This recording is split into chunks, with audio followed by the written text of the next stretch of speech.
Hi, I've got a Wii remote sensor and the cable is broken. Yeah.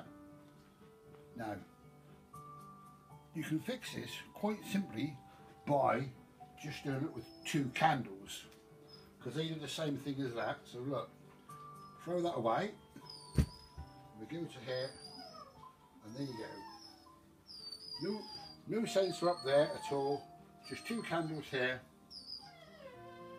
I'll show you right quick. Look, we can do all that. I'll blow them out. Nothing. Okay? Nothing at all. And I'll just wait. So here we come back now.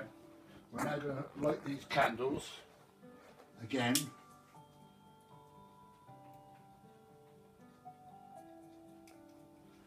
Now hopefully this will now work again.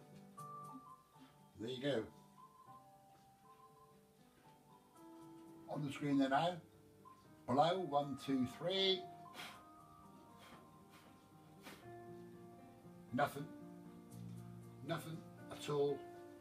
Wii remote is on.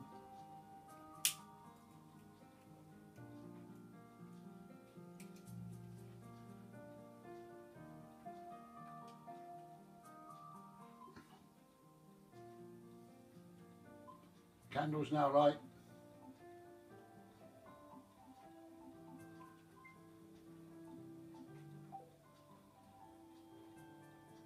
And finish, done.